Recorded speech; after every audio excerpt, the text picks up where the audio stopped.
So this is the box that the Realme 6 comes in, and of course the first thing that we see is this bright yellow color that the brand has adopted as its signature. We've just got one big 6 over here and a little bit of advertising for an award that the company has won. We've got the name of the product on the sides, couple of highlights on the back to tell you about the main features. So the front camera is embedded in a punch hole in the display and it has a 90 Hz refresh rate. There's a 30 watt charger included in the box and the battery capacity is 4300 mAh. We've got a MediaTek Helio G90T SoC and 4 cameras on the back, one of which is a 64 megapixel primary shooter. Not much else to see. If you look at this fine text over here, you'll see the color of the unit is Comet blue. So let's cut through this plastic and open the box for the first time. So right on the top we have a nice pleasant little message saying, "Hey, welcome to Realme family." Inside this paper compartment is the SIM eject pin, a slightly smoky clear plastic case, a few paper pamphlets, and beneath that is the phone itself in another protective layer of plastic. So this is the Comet blue version, and what's distinctive about this is the pattern on the rear, which looks like it converges to a point right at the bottom.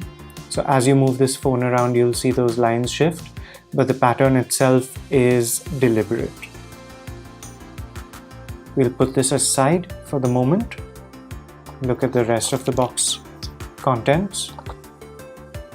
So this is the cable that is in the box. It's got the yellow Realme highlight. And what's interesting is that this is a USB Type-C cable. So that's that. And then we have the very familiar looking 30 watt VOOC charger. And that appears to be it. This is everything that you get inside the box. There isn't a lot, but it should cover all the basics. So here's the Realme 6 itself. Let's turn it on. And while it's booting up, let's have a look at the design. So what we have is a power button on the right with an embedded fingerprint sensor. On the rear, we have the 4 cameras, one of which is a 64 megapixel primary shooter. And then in addition to that, we have an 8 megapixel ultra wide camera, a 2 megapixel macro camera, and a 2 megapixel depth sensor. On the left, we have the volume buttons. And here's the tray, which we will pop out right now. And as expected, there are individual slots for 2 nano SIMs and a micro SD card. On the bottom of the phone, we have a headphone socket, the USB Type-C port, which we're very happy to see, and a single speaker. The top of the phone is blank as expected. So let's just quickly run through the setup process.